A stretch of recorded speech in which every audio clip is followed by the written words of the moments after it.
ఐడ్రీమ్ ప్రేక్షకులకు నమస్తే. నేను ఉదయశ్రీ. మేడ్చల్లో జరిగిన ఒక దారుణమైన సంఘటన గురించి మనం ఇవాళ మాట్లాడుకోబోతూ ఉన్నాం. మేడ్చల్లో స్నేహిత్ అనే వ్యక్తి కావ్య అనే మైనర్ అమ్మాయిని ప్రేమించి పెళ్లి చేసుకున్నాడు. భార్యతో తరచూ గొడవలు పడేవాడు. ఈ క్రమంలో అత్తతో కూడా గొడవలు పడ్డాడనమాట. అత్త కూతురికి సపోర్ట్ చేయడంతో బైక్ పై అత్తను తీసుకువెళ్తూ క్షణికావేశంలో అతను హెల్మెట్ తో కొట్టి చంపేశాడు. ఆ తర్వాత దాన్ని కవర్ చేసుకునే ప్రయత్నం చేశాడు. ఇదే ఇవాల్టి మన టాపిక్. దీనిపై మాట్లాడడానికి family counsellor, public speaker and motivational speaker Rajani Rama గారు మనతో ఉన్నారు. మాట్లాడదాం. నమస్తే అమ్మా. నమస్తే ఉదయ. క్షణికావేశంలో ప్రాణాలు తీయడం అనే సంఘటనలు అయితే చాలా చాలా కామన్ అయిపోయాయి. ప్రేమించి పెళ్లి చేసుకున్నారు, ఎన్ని రోజులు కాలేదు, కూతురు పైన కోపంతో ఆవేశంలో అత్తను చంపేశాడు. తప్పు చేశాడు, తప్పు చేసి మళ్ళీ కవర్ చేసుకునే ప్రయత్నంలో మళ్ళీ అదంతా ఎక్కడైతే కొట్టి చంపాడు ఆ ప్లేస్ని నుంచి తను వెళ్ళిపోవడం, ఫ్రెండ్కి చెప్పడం, అంబులెన్స్కి కాల్ చేసి మళ్ళీ ఇంట్లో ఏమీ తెలియనట్టు వచ్చి చేయడం, ఇవన్నీ కూడా అంటే తప్పుల మీద తప్పులు చేస్తూ ఉన్నాడు. అసలు ఎందుకు మనుషులు ఇట్లా ఏ ఎమోషన్ని కూడా కంట్రోల్ చేసుకోలేకపోతూ ఉన్నారు? ఇప్పుడు పోయిన ప్రాణం తిరిగి వస్తుందా? ఇప్పుడు అతను జైలు పాలు. సో ఇన్సిడెంట్ అంతా నుంచి మనం ఏం నేర్చుకోవాలి? అక్కడ ఏం జరిగిందంటారు? అదే ఇక్కడ మనకి తెలిసింది స్క్రీన్ మీద కొంతవరకే తెలుస్తుంది. ఇప్పుడు ఫస్ట్ ఏమో లవ్ అంటారు, తర్వాత పెళ్ళైన తర్వాత వాళ్ళిద్దరికీ సరిపోదు. ఇది ఎక్కడ వస్తుంది అని అంటే నాకు ఒక్కటే క్లిక్ పాయింట్ అర్థమవుతుంది. అంటే కొంతమంది, అందరూ కాదు, లవ్ మ్యారేజ్ చేసుకుంటే మనం చెప్పిన మాట వింటుంది, లేదా చెప్పిన మాట వింటాడు భర్త అయినా భార్య అయినా, ఆ అభిప్రాయంతో చేసుకుంటున్నారు. నాకు ఎక్కువగా ఇదే కనిపిస్తుంది సొసైటీలో ఇవాళ రోజు. లేకపోతే గొడవలు ఎందుకు వస్తాయి చెప్పు నువ్వు? అసలు ప్రేమించుకోవడం అంటే ఏంటి అని అందరిని క్వశ్చన్ చేయాలని ఉంది నాకు యూత్ని. ప్రేమ అంటే ఏంటి, అసలు ఏంటి, ప్రేమించుకోవడం అంటే ఏంటి, ఏంటది నాకు డౌట్ వస్తుంది ఇవాళ రోజున. అసలు ఏంటి, అది ఇష్టమా, లేకపోతే నిజంగా ప్రేమ, లేకపోతే ఇద్దరు అభిప్రాయాలు కలిసినాయి కాబట్టి మేమిద్దరం కలిసి బ్రతకగలము అనే ఒక అభిప్రాయానికి వచ్చి చేసుకుంటున్నారా? అసలు ఏంటి వీళ్ళ ఉద్దేశం ప్రేమించుకోవడంలో? అంటే ఈ రోజుల్లో జరిగే ప్రేమ మీకు ఎట్లా అనిపిస్తుంది? అది నాకు కన్ఫ్యూజ్ అవుతుంది. Confused I'm very. అసలు అర్థం కావట్లే. ఉన్న అభిప్రాయము మారిపోతున్నాయి అభిప్రాయాలు. నాకు కూడా ప్రేమ అంటే ప్రేమ, ఎంతో ప్రేమ, ఓకే. ఇష్టం అంటే అది ఇష్టం వేరు. ఇప్పుడు చెప్పాను, ఒకళ్ళ అభిప్రాయాలు ఒకళ్ళు బాగా కలుస్తున్నప్పుడు ఆ జర్నీ చాలా బాగుంటుంది అనేది ఒకటి. ఇందులో ఏ ఒక్కటి ఉన్నా కూడా ఆ ప్రేమ పెళ్ళి అనేది సక్సెస్ అవటానికి ఛాన్సెస్ ఉన్నాయి. మరి ఈ మూడిట్లో ఏది కూడా వాళ్ళు ఫాలో అవ్వట్లేదే. మరి ఇంకా ప్రేమ అంటే ఏంటి, ప్రేమించుకోవడం అంటే ఏంటి, ఎందుకు ప్రేమించుకుంటున్నారు? అసలు ఒక రీజన్ ఉందా వాళ్ళకి? అడగాలనిపిస్తుంది. సో ఓకే, ఈ వీడు కూడా ప్రేమించే పెళ్లి చేసుకున్నాడు. మైనర్, మళ్ళీ మైనర్. వాళ్ళ అమ్మమ్మ ఏమని చెప్తుంది, 16 ఏళ్ళు నిండి 17 వచ్చాయి, ఇంత మైనర్ అమ్మాయి కదా, ఈ అమ్మాయికి పెళ్ళేంటి, వాళ్ళు వద్దు, ఒక 20 years రాని, లేదా 18 వాడని 19 వాడని అప్పుడు చూద్దామని అమ్మమ్మ కూడా అబ్జెక్ట్ చేసిందట. కానీ వాడు లేదు లేదు నేను చేసుకుంటానని. ఇప్పుడు ఈ అత్త ఏం చేసింది, అల్లుడు ఉన్నాడు కదా, అంటే ఈ ముసలామెకు అరుణ, ఆమె పేరు అరుణ, ఈ ముసలామెకు ఈ అరుణ అనేట ఆమె బిడ్డ, ఆమెకి 2 బిడ్డలు. ఒక ఆమె కావ్య, ఇంకొక ఆమె కావ్య అనే బిడ్డ రెండోది. ఈ రెండో అమ్మాయి భర్తనే ఇప్పుడు అరుణ అనే ఆమెను చంపాడు. ఈ అరుణ అనే ఆమె భర్త ఎక్కడో నైట్ సెక్యూరిటీ ఎక్కడో చేస్తూ ఉంటాడు. ఓకే, అది స్టోరీ. ఈ తర్వాత జరిగింది, ఈ అబ్బాయి ఎప్పుడైతే నేను లవ్ చేస్తున్నాను, పెళ్లి చేసుకుంటాను అని అన్నాడో బాగా క్లోజ్నెస్ పాటించాడు. క్లోజ్గా ఉండడము, ఇక్కడే ఉండిపోవడము, ఇలా చేయడం వల్ల ఈ తల్లి అరుణ అనే ఆమె ఏం చేసింది, యాక్సెప్ట్ చేసింది. యాక్సెప్ట్ చేయడం 2 సంవత్సరాలు ఉంటున్నాడు వీళ్ళ దగ్గర పెళ్లి కాకుండా. ఇది ఎక్కడి కథ, ఎందుకు ఉండాలి? వాడికి ఏం ఠికానా లేదా, వాడికి ఇల్లు లేదా, అమ్మ నాన్న లేరా, వాడు ఏదో గవర్నమెంట్ దాంట్లోనే ఏదో చేస్తున్నాడా జాబు అని అమ్మమ్మ చెప్తుంది. అది కూడా ఎంతవరకు నిజమో తెలియదు. గవర్నమెంట్ జాబ్ చేస్తున్నప్పుడు వాడికి ఒక ఫ్యామిలీ, అమ్మ నాన్న ఎవరో ఉంటారు కదా. మరి ఇక్కడికి వచ్చి 2 సంవత్సరాలు పోయి పెళ్లి చేసుకునేటోడు వస్తున్నాడు పోతున్నాడు అంటే ఏదో ఉంది అన్ని పర్మనెంట్గా 2 సంవత్సరాల నుంచి ఇక్కడ ఉండడం ఏంటి? ఇదంతా చూసి అరుణ అనే ఆమె భర్త అబ్జెక్ట్ చేస్తాడు. ఎందుకు ఇక్కడ వచ్చి ఉంటున్నాడు, ఎందుకు ఉండాలి ఇక్కడ, పెండ్లి కాకుండా ఎందుకు ఉండాలి అని అంటే ఎవరు కూడా ఈయన మాటని లెక్క చేయలే. లెక్క చేయనప్పుడు ఆ ముగ్గురు కలిసి ఈయన మీదనే కొట్లాడేటోళ్ళు. ఇప్పుడు కాబోయే అల్లుడు, భార్య, ఆ కావ్య అనే బిడ్డ, ముగ్గురు కలిసి. పెద్ద బిడ్డకి ఆల్రెడీ పెళ్ళైంది, వేరే దగ్గర ఉంటుంది. అయితే ఈ ముగ్గురు కలిసి ఈయనని అటాక్ చేయటం వల్ల ఈయన అసలు ఒక ఇంట్లో ఉండడమే తగ్గించేశాడంట. తగ్గించేసి వాళ్ళ అక్క దగ్గరనో వాళ్ళ అమ్మ దగ్గరనో అట్లా అట్లా గడుపుకుంటున్నాడు. 5 రోజులకో 4 రోజులకో ఒకసారి ఇంటికి వస్తాడట, వెళ్తాడట. అంటే నాకు అర్థమైంది ఏంటంటే వీళ్ళు ముగ్గురు అంటే ఈ అరుణ అనే ఆమె అబ్బాయిని యాక్సెప్ట్ చేసి ఇంటికి రప్పిస్తుంది కూతురు కోసము. ఇది తండ్రికి నచ్చలేదు. తండ్రి అదేమని అడిగితే ఇవి ముగ్గురు తిరగబడి గొడవ చేస్తున్నారు. సో తండ్రి ఇంటికి కొంచెం దూరంగా ఉంటున్నాడు. కాబట్టి ఈ అల్లుడు, వీడి పేరు ఏంది చెప్పారు కదా, స్నేహిత్. ఆ స్నేహిత్ అనేవాడుకి అడ్వాంటేజ్ అయింది ఇదంతా కూడా. ఓ ఈ ఇంట్లో అదుపాజ్ఞ లేదు, ఈ అరుణ అనేటామె ఎంత చెప్తే అంత మనం ఆడుకోవచ్చు అనుకున్నాడు. ఇంకా ఆ పిల్లని 3వ సంవత్సరంలో పెళ్లి చేసుకున్నాడు. 2 ఏళ్ళు అయినాక పెళ్లి చేశారు. బాగానే ఉంది అనుకుంటే వాడు మరి ఇక్కడే ఎందుకుంటున్నాడో నాకు అర్థం కాలే. పెళ్లి చేసుకుని అమ్మాయిని తీసుకెళ్ళాలి కదా, లేకపోతే వేరే దగ్గర ఉన్నాడా. ఇక కూతుర్ని ఏమన్నా అంటే తల్లి ఇన్వాల్వ్ అవుతుందట. కలిసి ఉండటం వల్లనే కదా ఇదంతా జరిగింది. అంటే ఇప్పుడు ఇతను ఇల్లరికంలో ఉన్నట్టు అన్నమాట అని మనం అనుకోవాలి. పెళ్ళి అయిన తర్వాత పంపించేయాలి. ఎందుకు పెట్టుకోవాలి అల్లుడిని ఇంట్లో? వాడికి ఇల్లు లేదా, తల్లిదండ్రులు తీసుకెళ్ళాలి కదా. చూడలేదా ఇదంతా కూడా ఎలా పోషిస్తాడు ఏంటి? అదే గవర్నమెంట్ జాబ్ అని చెప్తున్నాడు కదా, సంపాదిస్తున్నాడు.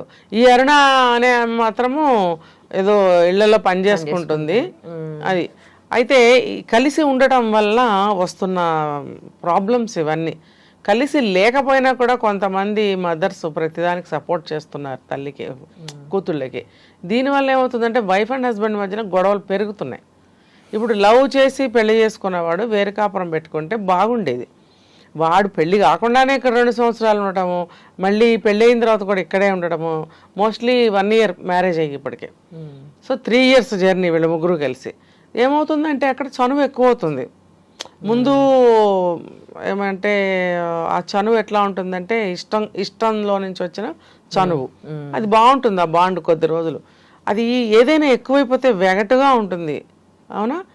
ఆ వెగటు ఏమవుతుందంటే ఎక్కువైపోతుంది. అది ఆ ఎక్కువైపోయినప్పుడు అయిష్టత పెరుగుతూ ఉంటుంది. ఇష్టం ప్లేస్లో అయిష్టత పెరుగుతూ ఉంటుంది. ప్రతిదానికి ఏమైంది, నిన్నటి వరకు నీకు అడ్డం రాలేదు ఆమె, ఇప్పుడు నీకు అడ్డం వస్తుంది. ఎందుకంటే ఎక్కువైపోయింది, ఆ జర్నీ ఎక్కువైపోయింది, ఆ చనువు అనేది ఎక్కువైపోయింది. ఏమనుకోడులే, మేము ముగ్గురం కలిసే ఉంటున్నాం కదా, ఒకరికొకళ్ళం ఒక మాట అనుకున్నా ఏముంది అన్న ధోరణిలో ఈ ఫిక్స్ అయిపోయింది అరుణ అన్న ఆమె. ఇంకా ఆ చనువుతోనే ఇంట్లో ఏదైనా కూడా తనే సమాధానం చెప్పడం. ఇలాంటి తల్లుల్ని కూడా నేను చాలా మందిని చూశాను. అల్లుడు అడుగుతుంటే భార్య కదా సమాధానం చెప్పాలి, కూతురు కదా చెప్పాలి, అత్త చెప్తూ ఉంటుంది సమాధానం. అరే నువ్వెందుకు చెప్తావు, ఒక ఇంట్లో ఉన్నంత మాత్రాన ఆ అబ్బాయి ఎవరిని అడుగుతున్నాడో వాళ్ళే సమాధానం చెప్పాలి కదా. లేకపోతే హెడ్ రేట్ పెరిగిపోతూ ఉంటుంది లోపల నుంచి, ఇంకా కోపం పెరిగిపోతూ ఉంటుంది, ఇంకా దాంట్లోంచి కక్ష పెరుగుతూ ఉంటుంది. ఏదో ఒకటి చేయాలి, దీన్ని తీసేయాలడ్డం అన్న స్థాయికి వచ్చేస్తారు. వీడు అదే స్థాయికి వచ్చాడు. వచ్చినప్పుడు ఏమైంది, ఏదో పని మీద తీసుకెళ్తున్నట్టుగా తీసుకెళ్ళాడు బండి మీద. అక్కడ వాదన ఏదో జరిగింది, ఇద్దరి మధ్యన వాదోపవాదాలు. దాంతో కూర్చున్నట్టు ఇట్లా హెల్మెట్ తీసి వెనక్కేసి కొట్టాడు. వాడికి ఎంత గ్రిప్ చూడు, ముందు నుంచి వెనక్కి ఆమె తలకు తగిలేటట్టు. ఆమె ఇటు తిరిగి కూర్చుంటుంది కదా, తల ఇటు ఉంటుంది. వీడు ఇలా కొట్టే వరకు ఈ తలకి ఇక్కడ కొట్టేసింది. ఆ దెబ్బకి ఆమె ఏమవుతుంది, ముందు తూలి పడిపోతుంది. పడంగానే ఆ స్పీడ్ మీద ఏమవుతుంది, రోడ్డు తాకుతుంది. అరుణ అనే ఆమె అమ్మ చెప్తుంది, బ్రెయిన్ బయటకు వచ్చింది, మెదడు పచ్చడి అయిపోయింది అని చెప్తుంది. ఇంత దారుణమా, అంతంత కోపాలా నీకు? అంత ముందేమో నీకు చాలా సమ్మగా ఉంది, హ్యాపీగా ఉంది ఆమెతో రాయబారం. ఆ పిల్లకి నీకు రాయబారం, తల్లి రాయబారం నీకు నచ్చింది. ఇప్పుడు అదే తల్లి కొద్దిగా ఏదైనా చెప్తుంటే నీకు కోపం వస్తుంది. నువ్వు లవ్ చేసి 2 సంవత్సరాలు ఇక్కడే ఏమంటారు వాళ్ళతో ఉన్నప్పుడు ఇక్కడే ఉండి 2 సంవత్సరాలు తిన్నావు, తాయో, పండినావు, అన్ని చేసి 2 సంవత్సరాలు అప్పుడంతా నీకు మంచిగా అనిపించింది. ఇప్పుడు మ్యారేజ్ అయినాక తల్లి ఇన్వాల్వ్ అయితే నీకు నచ్చట్లేదు. అప్పుడు నువ్వేం చేయాలి, అసలు ఇక్కడ ఎందుకు ఉండాలి, నువ్వు వేరే కాపురం నువ్వు వెళ్ళిపోవాలి. ఇల్లరకంలాగా ఎందుకున్నావు? నిన్న ఏమన్నా ఇల్లరకం తెచ్చుకున్నారా? ఆమెకు ఒకటే బిడ్డ కాదు కదా, ఇద్దరున్నారు. ఇద్దరున్నప్పుడు నిన్నెందుకు తెచ్చుకుంటుంది? ఎందుకు ఉంచుకుంది అనేది మనకి అర్థం కావట్లేదు. ఇతను కావాలని చంపారంటారా, లేకపోతే నిజంగా ఆ క్షణంలో ఆవేశం, లేకపోతే చాలా రోజుల నుండి కోపం పెట్టుకొని రగిలిపోయి చేశాడా? చాలా రెగ్యులర్ విషయం, వాళ్ళకి బయట ఎక్కడ ఉండట్లే, ఇంట్లోనే 24 గంటలు ఒకళ్ళ మొక్క ఒకళ్ళు చూసుకుంటూ ఇంట్లోనే గడిపే ఫ్యామిలీ ఇది. అలాంటప్పుడు పెరుగుతూ ఉంటుంది కోపం. అప్పుడు ఆ రోజు ఆ ముందు రోజు కూడా ఏదో జరిగి ఉంటుంది. నేను సీసీలో చూస్తే ఏమైందంటే ఒక దగ్గరకు వచ్చి ఆమెను రిసీవ్ చేసుకుని బండి మీద స్కూటర్ మీద తీసుకొని వెళ్తున్నాడు. తీసుకెళ్తూ ఉంటే బండి మీద ఆర్గ్యుమెంట్ స్టార్ట్ అయింది. మనకి వినపడవు కదా, సీసీలో కనబడుతుంది. అది హెల్మెట్ తీసి ఇట్లా పెట్టి కొట్టడం మనం చూస్తున్నాం. అంటే అది రోజు ఉండేదే, ఈ రోజు కూడా వాదన వచ్చింది కాబట్టి ఇక దీంతో లాభం లేదు. మనకి ఊరికే రప్చర్ చేస్తుంది రోజు మేమతోనేంటి అని ఉంటాడు. అతను ప్రతి దాంట్లో ఇన్వాల్వ్ కావద్దు, నా పెండ్లం నేనేమన్నా చేసుకుంటా అంటే, అట్లెట్లా నీ పెండ్లం అయితే నా బిడ్డ కదా, నా బిడ్డ అయినాకనే నీ పెండ్లం కదా, ఎందుకు ఊరికే సతాయిస్తావు, అట్లాంటి ఆర్గ్యుమెంట్ ఏదో జరిగింది అక్కడ. జరిగినప్పుడు ఇంకా వాడికి తారాస్థాయికి వెళ్ళింది కోపము, వేసి కొట్టేశాడు. ఏది ఏమైనా సరే వాడు ముందు చేసింది తర్వాత చేసింది అన్ని తప్పులే, అన్ని క్రైమ్సే. వాడు ఎటు జెడ్ అన్ని తప్పులే కనిపిస్తున్నాయి కాబట్టి వాడికి ఇది ఇంటెన్షన్గా చేసిన హత్య అది. ఇప్పుడు నువ్వు అడిగావు ఇంతకు ముందు నుంచి కోపం ఉందా ఇప్పుడే ఉందా అంటే, అది ఇంతకు ముందు నుంచి పేర్కొని ఉంది బాగా. 3 సంవత్సరాల నుంచి వాడికి పేర్కొని ఉంది. అది ఇవాళ రోజున బయటకు వచ్చింది. ఒక ఫ్యామిలీ అనేది అంటే యూనిటీగా, లేకపోతే ఇంట్లో తల్లిదండ్రులు పిల్లలు అంతా కలిసికట్టుగా ఉన్న ఫ్యామిలీలో ఎట్లా ఉంటుంది? ఇవాళ భార్యాభర్తల మధ్య కరెక్ట్ బాండింగ్ లేదు, భార్యాభర్త పిల్లల మధ్య లేదు. సో ఇలా ఉండడం కూడా ఇలాంటి ఇన్సిడెంట్స్ జరగడానికి కారణమయ్యాయి అనుకోవచ్చా? ఒకవేళ వాళ్ళు నిజంగా అందరూ స్ట్రాంగ్గా ఉండి ఒక్కరు డెసిజన్ లాగా ఉండుంటే ఇవాళ ఇలాంటి ఇన్సిడెంట్ అయ్యేదేమి కాదేమో కదా. అంటే ఇది అందరి విషయాల్లో కాదు, పర్టికులర్ కొంతమంది విషయంలో చెప్పింది కరెక్టే. ఇప్పుడు ఈ పర్టికులర్ కేసులో అదేం కనిపించట్లేదు నాకు. ఎందుకంటే మామూలుగా తల్లి బిడ్డ భర్త పిల్లలు ఉండాలి. ఇక్కడ ఈ భార్య వ్యవహారం నచ్చక భర్త ఏమో ఎక్కడెక్కడో ఉంటున్నాడు. ఆయన చెప్తున్నాడు, నా మాట ఎవరు వినరు, నన్ను ఏదో ఒకటి అంటారు, సో నేను వాళ్ళ ముగ్గురు వ్యవహారం నాకు నచ్చదు, సో నేను ఎక్కడెక్కడో ఉంటూ ఉంటాను, అప్పుడప్పుడు 4 రోజులకి 5 రోజులకి ఇంటికి వచ్చి వెళ్తూ ఉంటాను, వచ్చినప్పుడు కూడా నేను బయటనే కూర్చుంటాను. అంటే నువ్వు భర్తని ఎక్కడ పెట్టావు? ఇది అల్లుడు చూస్తున్నాడు, నీకు అర్థమవుతుందా?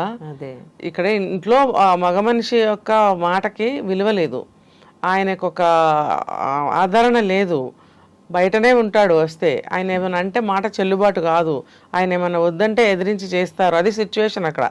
ఇదంతా అల్లుడికి మంచి అడ్వాంటేజ్ అయింది, వాడికి పెళ్లికి ముందే అడ్వాంటేజ్ అయింది. సో ఈ ఆడవాళ్ళిద్దరూ నా చేతిలో కీలు బొమ్మలు అనుకున్నాడు వాడు. ఇంక చిన్నపిల్ల కాబట్టి భార్య ఎంత చెప్తే అంత వినాలి అనే ఇది ఉండుంటుంది. ఆ క్రమంలో భార్యని ఏ మాట అన్నా, ఏది చిన్న విషయం అడిగినా తల్లి సపోర్ట్ రావడం అతనికి నచ్చలేదు. ఇంకొకటి ఏంటంటే, అసలు భార్యని ప్రేమించి పెళ్లి చేసుకున్నప్పుడు ప్రతిదానికి ఏదో ఒకటి అనవలసిన అవసరం ఏముంది అంటే, అది ఏమంటారు, ఆ కంప్లైంట్ అమ్మమ్మ నుంచి వచ్చింది. తల్లి కూడా అదే ఉద్దేశంతో ఉండుంటుంది, నా పిల్ల మీద మాటికి కంప్లైంట్ చేస్తున్నాడు, ఏదో ఒకటి అంటున్నాడు అనేది వీళ్ళ వాదన. అంటే అసలు అలా ఎందుకు అంటున్నాడు? ఇష్టపడి పెళ్లి చేసుకున్నాడు, 2 సంవత్సరాలు ఉన్నాడు, తర్వాత పెళ్లి చేసుకున్నాడు, ఇప్పుడు ఎందుకు ప్రతిదానికి అనవలసి వస్తుంది? ఏం కావాలి, ఎందుకు అంటున్నాడు, అసలు అక్కడ ఏం జరుగుతుంది? ఆ పిల్ల అబ్వియస్లీ చిన్నపిల్ల కాబట్టి అతను అడిగే వాటికి సమాధానం చెప్పలేకపోయి ఉండొచ్చు. అంటే ఏదైనా ఆస్తి రాయమంటున్నాడా, లేకపోతే ఏమన్నా ఇవ్వమంటున్నాడా? దానికి ఆ పిల్ల ఏం సమాధానం చెప్తుంది? తల్లి చెప్పాలి. ఎందుకు? తండ్రి ఉండడు కాబట్టి తల్లి చెప్పాలి కదా. అమ్మాయి చిన్నపిల్ల. ఇక్కడ ఏమవుతుందంటే, ఆ పిల్లని అడ్డం పెట్టుకుని లాక్కోవాలని అనుకున్నాడు అనుకుంటే మనము, ఆ పిల్లని 2 దెబ్బలు వేసినా, 2 తిట్టినా, ఏమన్నా చేసినా దానికి భయపడి తల్లి ఏదోటి ఇస్తుందని అనుకున్నాడా? అది సాగకపోయేటప్పటికి తల్లి మీద ఇట్లా చేశాడా అనేది అనిపిస్తుంది. మైనర్ అమ్మాయిని సతీష్ స్నేహిత్ ప్రేమించి పెళ్లి చేసుకోవడం ఏంటి ఈ రోజుల్లో? అది కూడా ఎన్ని తెలుసు, చదువుకున్నాడు, ఉద్యోగం చేస్తూ ఉన్నాడు, మరి మైనర్ అమ్మాయిని ఎట్లా పెళ్లి చేసుకున్నాడు ఆయన? మొన్న మధ్య కూడా ఇదే కదా మనం చూసింది. 16 సంవత్సరాల 17 సంవత్సరాల అమ్మాయి 25 సంవత్సరాల అబ్బాయి పెళ్లి చేసుకుంటే ఇట్లానే జరిగింది ఒక కేసు, ఎక్కడ గుర్తురావట్లా. రోజు ఎన్నో జరుగుతున్నాయి, ఎన్ని గుర్తుంటాయి మనకి? ఇలానే జరిగింది. అది కూడా మైనర్ అమ్మాయిలు చేసుకోవడం ఏంటని మనం అనుకుంటున్నాము. అసలు వాళ్ళకి ఉండట్లేదు ఆ ఇంగిత జ్ఞానం, ఉండట్లేదు. పనిష్మెంట్స్ ఉంటాయని, స్ట్రాంగ్ పనిష్మెంట్స్ కూడా ఉంటాయి కదా. ఉంటాయి కానీ ఎప్పటికవుతాయి అవన్నీ? ఆ కేసులు కదలాలి, ఫైల్స్ కదలాలి, ఎప్పటికవుతాయి ఇవన్నీ కూడా. సో ఇవన్నీ ఇప్పట్లో తేలే కేసులు కావు ఇవి. కుటుంబాలు ఏదో ఒక విధంగా నష్టపోయి ఏడుస్తూ కూర్చొని ఉండటం తప్పితే ఒరిగేది ఏమి కనిపించడం లేదు. కాబట్టి తల్లిదండ్రులు ఎప్పుడైనా సరే ఇలాంటి కేసుల్లో ఇరుక్కోకూడదు. ఎవరినో తీసుకొచ్చి ఇంట్లో పెట్టుకోవడం ఏంటి పెళ్లి కాకుండా? అది వాళ్ళ పూర్వాపరాలు ఆలోచించాలి కదా. వాడి ఫ్యామిలీ ఏంటి, తల్లిదండ్రులు ఏంటి, వాడు ఏం సంపాదిస్తాడు, అన్ని ప్రూఫ్స్ తీసుకోవాలి కదా. ఇవాళ రోజున హెల్త్ సర్టిఫికెట్స్ కూడా తీసుకుని పెళ్లి చేసుకుంటున్నారు. ఇంకా చెప్పాలంటే పిల్లలు పుడతారా లేదా ఆ సర్టిఫికెట్ కూడా తీసుకుని పెళ్లి చేసుకుంటున్నారే. అట్లాంటిది ఎట్లా తీసుకొచ్చి 2 years ముందు ఇంట్లో పెట్టుకుంటారు? అంత నమ్మినందుకు ఇవాళ తన ప్రాణమే పోయింది కదా. పైగా ఆ పిల్ల చిన్నపిల్ల, తెలివి లేదు. ఆ పిల్ల ఏమి అక్కడ ఏదైనా సమస్యను తీర్చగలదు. తల్లి కూడా 40 years కంటే ఎక్కువ ఉండవు. ఆమెకే అంతంత మాత్రం జ్ఞానం, పిల్లకి అసలేం తెలుస్తుంది? మరి ఇలాంటి పరిస్థితులలో తల్లిదండ్రులు పడుతున్నారు. ఇలాంటి కేసులు చూసినప్పుడైనా సరే మన పిల్లల్ని ఇలా చెయ్యకూడదు పెళ్ళి, ఎలా అయినా సరే చదివించాలి, కనీసం ఇంటర్ వరకైనా చదివించాలి. ఎంత తాహత లేకపోయినా గవర్నమెంట్ స్కూల్స్, గవర్నమెంట్ కాలేజెస్ ఉన్నాయి కాబట్టి అట్లీస్ట్ ఇంటర్మీడియట్ వరకైనా చదివించాలి. డిగ్రీ కూడా గవర్నమెంట్ కాలేజెస్ ఉన్నాయి, చదవాలి అనుకుంటే డిగ్రీ వరకు కూడా ఫ్రీ ఎడ్యుకేషన్ ఉంది మన స్టేట్లో. ఉన్నప్పుడు పిల్లల్ని ఎందుకు చదివించట్లేదు? అది పాతకాలం భావాలు ఏంటంటే చిన్నతనంలోనే పెళ్లి చేస్తే చెప్పిన మాట వింటారు అని అంటే మరి తల్లి ఎందుకు ఇన్వాల్వ్ అయ్యింది అక్కడ? ఇక్కడ స్నేహితు అరుణ కావ్య కేసు తీసుకుంటే నేను చెప్పిన విషయమే అక్కడ ఉన్నట్టయితే చిన్న వయసులో మాట వింటారు అనుకుంటే మరి ఇక్కడ ఏం జరిగింది? ఆ పిల్లని నువ్వు మాట్లాడనివ్వట్లేదు కదా. పోనీ మాట విని భర్తకు తగినట్టుగా ఉంటే కూడా బాగానే ఉండేది, సక్సెస్ అయ్యేది ఆ పెళ్ళి. కానీ నువ్వెక్కడ మాట్లాడిస్తున్నావు ఆ పిల్లని? మాట్లాడనివ్వట్లేదు కదా, ఆ భర్త మాట విననివ్వట్లేదు కదా నువ్వు. మరి ఏ ఉద్దేశంతో నువ్వు పెళ్లి చేసావు చిన్నపిల్లకి? నువ్వు ట్రైనింగ్ అన్నా ఇవ్వాలి. అమ్మ అతను ఏమన్నా అంటే ఇలా చెప్పాలి, నేను చెప్పడం బాగుండదు అని వెనక్కి ఉండి ఆ అబ్బాయి లేనప్పుడు ఏమన్నా 2 మాటలు నేర్పుకోవాలి. నువ్వు డైరెక్ట్గా అల్లుడితో నువ్వే మాట్లాడుతుంటివి, ఆ పిల్లని ఇన్వాల్వ్ అవనివ్వట్లేదు, మాట్లాడనివ్వట్లేదు, తెలుసుకోనివ్వట్లేదు. ఆటోమేటిక్గా ఆ అబ్బాయికి కోపం వస్తుంది. కాబట్టి ఇలా చిన్న వయసులో పెళ్ళిళ్ళు చేస్తే అనేక అనర్థాలు ఉన్నాయి. కాబట్టి వాళ్ళకి లోకజ్ఞానం అనేది రానివ్వండి. ఎడ్యుకేషన్ కన్నా బిఫోర్ సొసైటీలో ఎట్లా ఉండాలి, వెరీ వెరీ ఇంపార్టెంట్. మనం ఎలా ఉండాలి, ఇది చాలా ఒక చదువే కాదు, ఇప్పుడు అది ఎవరికి లేకుండా పోయింది, ఎవరు నేర్పించట్లేదు. ఫస్ట్ చదువేమో జ్ఞానాన్ని ఇస్తుంది, ఇది లోక జ్ఞానం. సొసైటీలో ఎట్లా బ్రతకాలి, ఎవరితో ఎట్లా మాట్లాడాలి, ఏ సమయంలో అవతలవాడు ఏ ఉద్దేశంతో మాట్లాడుతున్నాడో మనం గ్రహించగలిగే స్థితికి రావటం, ఇది లోక జ్ఞానం. ఇవేవి లేకుండా ఎట్లా పెళ్లి చేస్తారు? కనీసం ఇంట్లో తల్లి అమ్మమ్మలు ఉంటే వాళ్ళకి ఇలా బోధిస్తూ ఉండాలి. ఏమీ లేదు. ఇప్పుడు అమ్మమ్మలు వాళ్ళు లేరు కదా, అందుకే ఇప్పుడు వాళ్ళ అనేది తగ్గిపోయింది. ఎవరికి వాళ్ళు సపరేట్ అయిపోయారు. ఉన్న వాళ్ళల్లో లేని వాళ్ళల్లో కూడా అందరూ సపరేట్ ఫ్యామిలీస్ అయిపోయాయి. అయిపోవడం వల్ల ఆ కమ్యూనికేషన్ చాలా మిస్ అయిపోతున్నారు. ఎప్పుడన్నా వెళ్ళి ఒక రోజు ఉండటం, ఒక పూట ఉండటం, రావటం, అంతేగాని ఏదో అకేషనల్గా వెళ్తున్నారు. ఆ అకేషన్ అయిపోగానే వచ్చేస్తారు. ఈ లోపల అక్కడ కూర్చుని అమ్మమ్మతో మాట్లాడే ఇది ఏమి ఉండదు అక్కడ. అమ్మమ్మ నా లంగా బాగుందా, అమ్మమ్మ నా గాజులు బాగున్నాయి, ఆ మాటలు మాట్లాడుకుంటారు, వచ్చేస్తారు, అయిపోయి. ఎక్కడ వాళ్ళకి కమ్యూనికేషన్ ఉంది? ఇద్దరికి ఉండదు. కాబట్టి పిల్లలకి మినిమం జ్ఞానము, లోకజ్ఞానము, చదువు, సంస్కారం ఇవి ఉండాలి. ఆ మేజర్ అయిన తర్వాత పెళ్లి చేయండి. కనీసం ఆ భర్త ఏం మాట్లాడుతున్నాడో తెలుసుకునే ఏదన్నా ఉంటుంది కదా, ఎందుకు అంటున్నాడు అనేది. ఏం తెలియకుండా చేస్తే ఇట్లానే అవుతుంది. Right, thank you so much అండి, మంచి విషయాలు చెప్పారు. Subscribe iDream and please subscribe to iDream. for more videos. Subscribe to iDream. Please like, share and subscribe to the channel. Congratulations, iDream.